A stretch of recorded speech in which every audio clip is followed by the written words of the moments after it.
दोस्तों, मेरे चैनल भजन रसधारा में आप सभी को स्वागत है। दोस्तों, बड़े प्यारा खिलौना गीत, जच्चा गीत, तो चलिए सुनते हैं। कमरिया में पीड़ रजाय अब ना बचूंगी, कमरिया में पीड़ रजाय अब ना बचूंगी। बुलाओ सासू के, बुलाओ सासू के, बुलाओ सासू के, बुलाओ सासू के। मैं घर द्वार सौंप दूंगी, अब ना बचूंगी। मैं घर द्वार सौंप दूंगी, अब ना बचूंगी। कमरिया में पीड़ रजाय अब ना बचूंगी। अरे बुलाओ जेठनी के, बुलाओ जेठनी के, बुलाओ जेठनी के, बुलाओ जेठनी के। मैं बाल बच्चा सौंप दूंगी, अब ना बचूंगी। कमरिया में पीड़ रजाय अब ना बचूंगी, कमरिया में पीड़ रजा अब ना बचूंगी। बुलाओ ननदी के, बुलाओ ननदी के, बुलाओ ननदी के, बुलाओ ननदी के। मैं भोले बालम सौंप दूंगी, अब ना बचूंगी। मैं भोले बालम सौंप दूंगी, अब ना बचूंगी।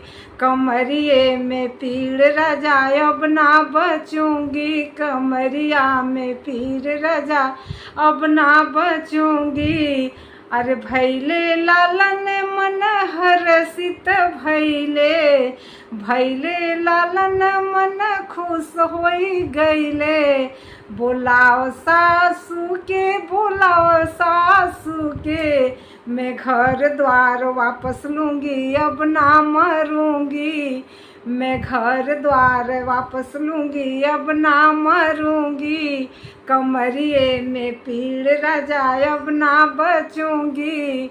अरे बुलाओ जेठनी के, बुलाओ जेठनी के, बुलाओ जेठनी के, बुलाओ जेठनी के। मैं बाल बच्चा वापस लूंगी, अब ना मरूंगी।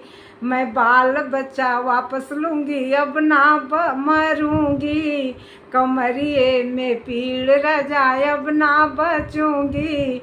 भैले लालन मन खुश होई गईले, भैले लालन मन खुश होई गईले।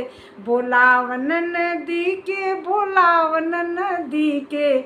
मैं भोले बालम वापस लूंगी, अब ना मरूंगी। मैं भोले बालम वापस लूंगी, अब ना मरूंगी। कमरिए में पीड़ रजाय अब ना बचूंगी, कमरिए में पीड़ रजा अब ना बचूंगी।